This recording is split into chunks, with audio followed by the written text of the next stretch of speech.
very good afternoon, dear children. So, dear children, today we are going to study a poem, that is the Last Bargain. And this poem is written by Rabindranath Tagore. So, before we start with the poem, I will give an introduction of the poet. Okay, that is Rabindranath Tagore. Now, Rabindranath Tagore, he was born on May 7, 1861,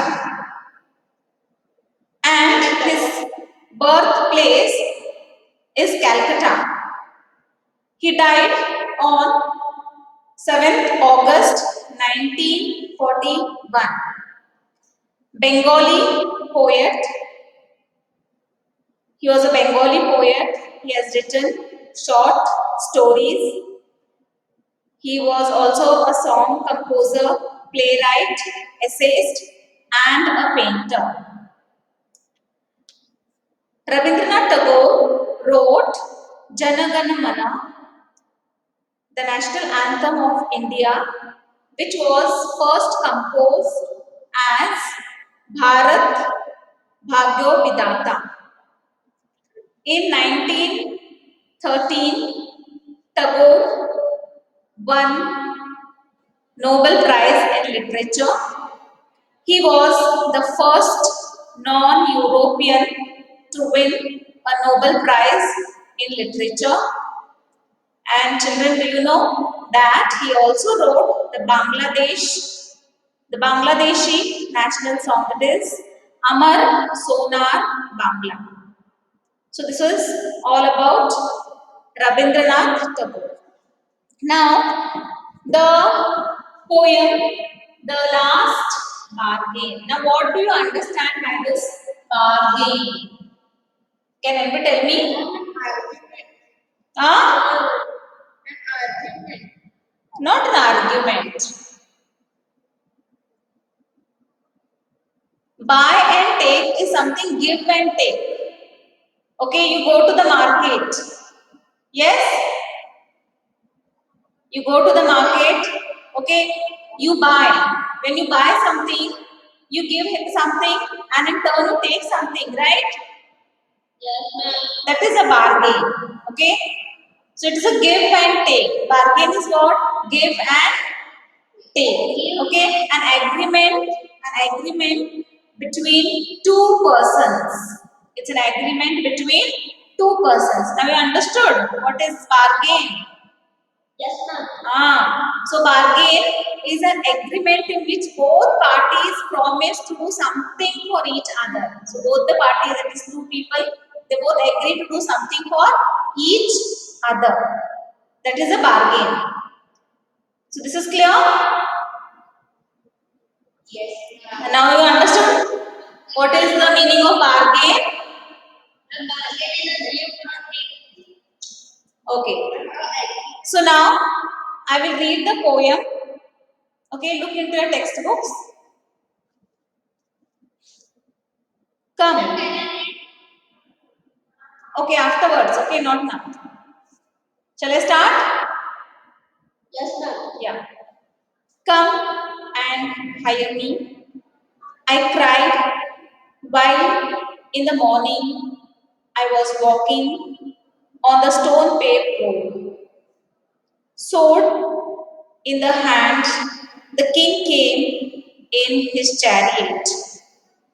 He held my hand and said, I will hire you with my power. But his power continued for naught, and he went away in his chariot. In the heat of the midday, the houses stood with shut doors. I wandered along the crooked lane. An old man came out with his bag of gold. He pondered and said, I will hire you with my money. He weighed his coins one by one, but I turned away. It was evening.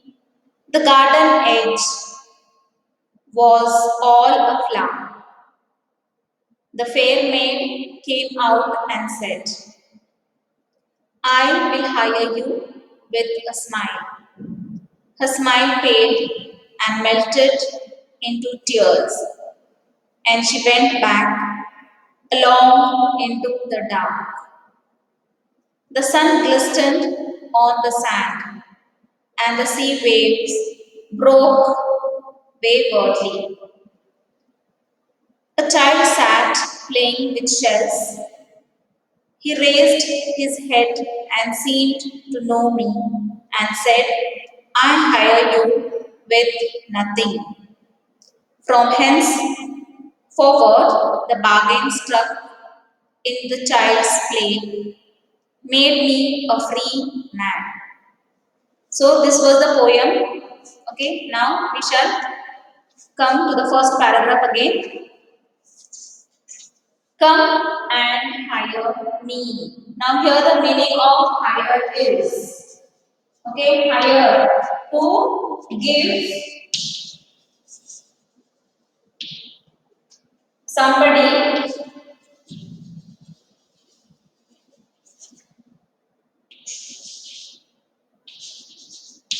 a job for a short time.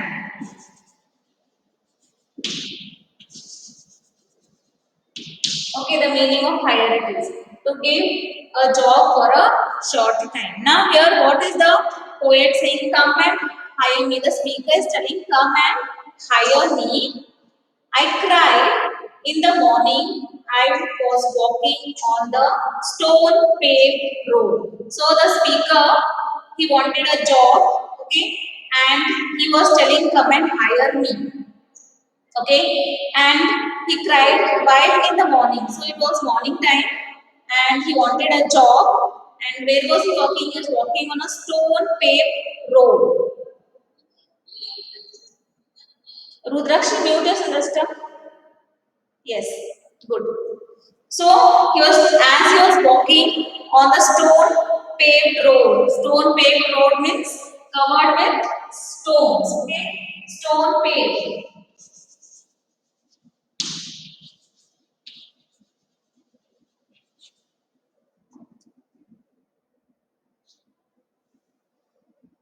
Covered with stones.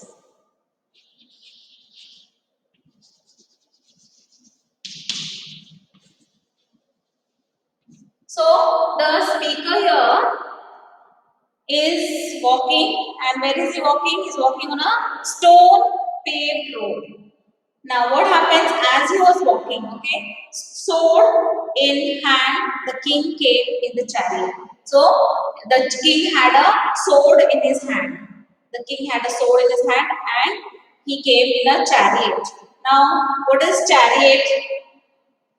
Chariot, a vehicle drawn by horses, okay? Chariot.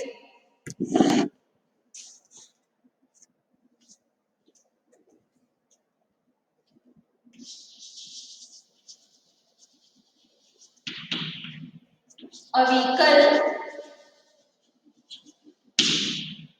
drawn by horses. So now what happened? The speaker, as he was walking, okay, on the stone paved road, the king came along and he had a sword in his hand. The king had a sword in his hand. He held my hand and said, so he held the speaker's hand and what he said, I will hire you with my power. So he said, I will give you a job with all my power. So in turn, what he wants to give the speaker, he wants to give power. Okay, now, but his power counted for naught. But what the speaker says, but his power counted for naught. Means his power was not important for the speaker. Now, here the meaning of counted for naught means unimportant.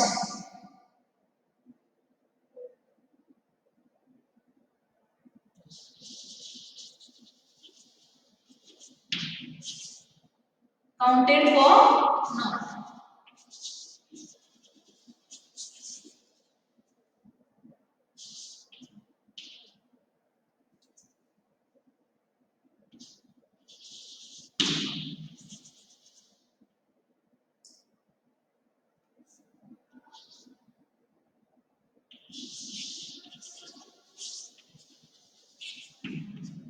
Okay, so it was not important at all. So, and he went away in a chariot. So he told the king that he declined actually his offer. That is, he said, I'll give you power and I'll hire you. But what the speaker does, he declines his offer and the king goes away in the chariot. In the heat of the midday, the houses stood with shut doors. So now by the afternoon, okay, the speaker, it was afternoon time, and what did the speaker see in the heat of the midday? Midday means afternoon. Okay, in the afternoon, the houses stood with shut doors. So the houses were all closed. The doors of the houses were all closed in the afternoon. I wandered along the crooked lanes. So the speaker was wandering from here and there in the crooked lanes. Now here, the meaning of crooked. Can anybody tell me what is the meaning of crooked? Anybody?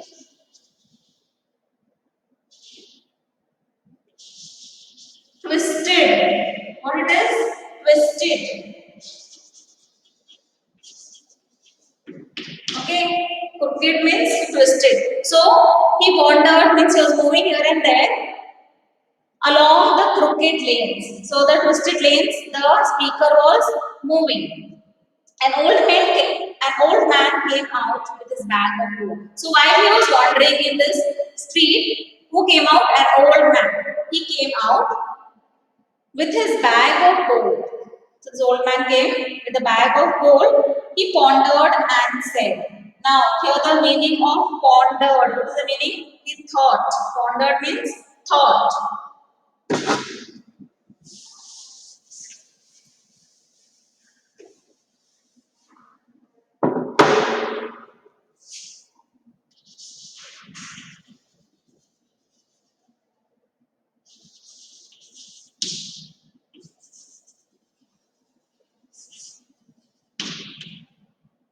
Okay, who thought? The old man. He pondered and said, I will hire you with my money. So the old man wanted to hire the speaker with his money. I weighed his coins he weighed his coins one by one, but it turned away. Now he weighed his coins. He weighed his coins means he counted his coins. The old man, he started counting his coins and one by one, and he turned away. That is, the speaker turned away. He said that he doesn't want to take his offer. Okay, he didn't wanted to take his offer. That is, what was his offer? His offer was his wealth. He wanted to offer him wealth. Okay, he feels that wealth is something that is temporary. Okay, when the money is over, then what he is going to do? So what he feels that wealth is also temporary, and this also offer he declines, and he moves forward. It was evening, the garden edge was all aflame. Now, the time of the day was evening, okay, and where he came to a garden, and in the garden edge. Now, what is edge? Edge is the fence, okay, fence. So there he came, and the fence was all aflame. So this fence was covered with full of flowers. Aflame means flowers, okay, bloomed with flowers. So what the speaker says that it was evening time and he came to the garden.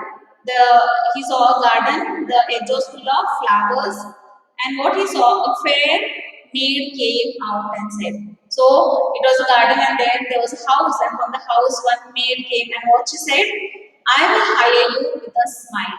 So this beautiful lady, she came and she says that I will hire you with my smile. But what happens? Her smile faded, pale and melted into tears. Now, here the meaning of pale is faded.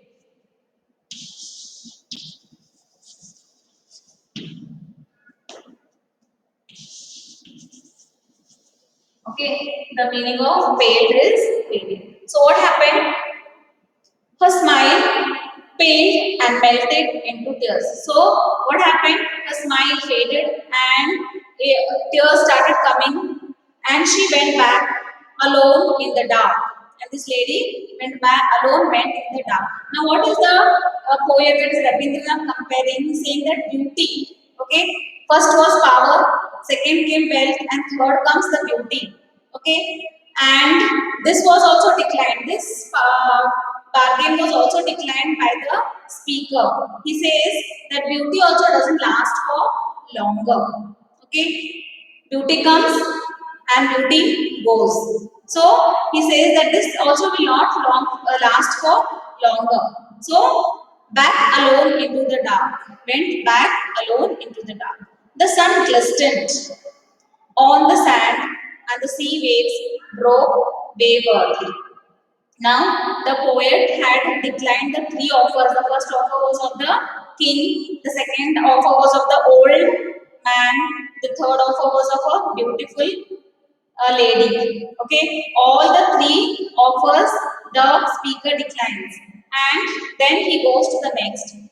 The sun glistened. Now, here the meaning of glisten is shone. Glistened.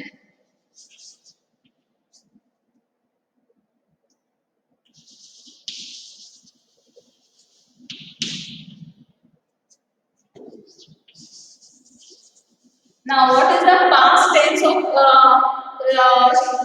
shine is shown. So, what is the present tense? Is shine. Okay, shine, shone, shone. Okay, glisten means shone, and the sun glistened on the sand, and the sea waves broke waywardly. Waywardly means disobediently. Wayward.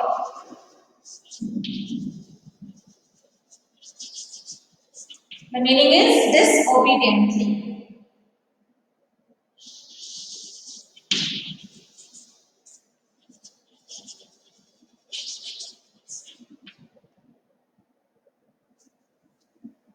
Also, it comes one more or, not in a proper manner. Not in a proper manner. So the meaning here of waywardly is disobedient or not in a proper manner. So what happened? The sun glistened on the sand and the sea waves broke waywardly. Waywardly means not in a proper. The waves that were coming were not in a proper way. A child sat playing with shells. So what was there on the beach? There was one child, and this child was playing with the shells. He raised his head and seemed to know me and said, I hire you with nothing. Now, when the speaker was on the beach, okay, where the child was, what he says, he raised his head, that is the child, it raised its head and seemed to know me. It seemed like as though he knew this person, that is the speaker, and what the child says, I hire you with nothing. So he says, I am going to hire you with nothing. I have nothing to give you. Okay, from henceforward, the bargain struck in the child's play made me a free man. So, what the speaker is saying, from henceforward, the bargain struck. That means he took the bargain of this child. That is, the child gave him nothing. Instead, he gave him goodness. Okay, he gave him innocence. He gave him happiness, and that is what he felt happy with all this. Because first, the king came. He said, "I will give you power," and in turn, the speaker had to work for him. But he was not happy. Okay. The second comes the old man. He says, I will give you money. Okay. Now he says, how long with this money I will be able to sustain myself. Okay. And that's why he also declines his offer. Then he comes across a beautiful lady. Okay. And he also knows that beauty doesn't last for long. One day or the other, the beauty also fades away. And then he comes across this child. This child, he offers him nothing. And still, what happens? The smile, the innocence, the goodness of this child, the speaker feels very happy and he accepts his bargain for nothing. That is, the child is not going to give him anything. But the innocence of the child, the goodness of the child, he feels attracted towards this child and he deals the he strikes in the bargain with this child, and this made the man free. Now, exactly what are we learning from this poem? Okay, in the first three that he does, that's the offer of the king, the old man, and the lady. Okay, these are all materialistic happiness. Okay, materialistic happiness, that is power. We all think for power. Everybody wishes to have power. Okay, second is money. The second man offers him power. Money. First man offers him power. Second is he offers him money, and the third was beauty. Okay, so these are all materialistics into our lives, which we all get very much soon attracted. We all want power, we all want money, we all want beauty. We are running for all these things. We are running, human beings are running for all these things only. But in the end, are we happy with all those things? Is it the real happiness that we are running for? The real happiness is like the child. Okay, the child, that is the innocence.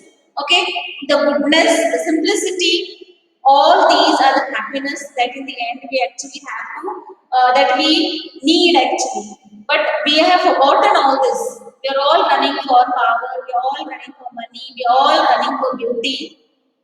And very important is that we should have in the end a good life, a happy life, a satisfying life, and that is what the speaker goes for. He grabs that. He loves the happiness, the innocence of the child, the goodness of the child, the simplicity of the child, and that is what he feels satisfied with. So, this was all that we learned in this poem. Okay, and the moral is we all should seek for happiness more than for materialistic things. We all want materialistic, but that is not the very important thing. The important thing is the seeking a true satisfied happiness. We should be contented with what we have. That is very, very important because power, money, and beauty, these all are temporary in life.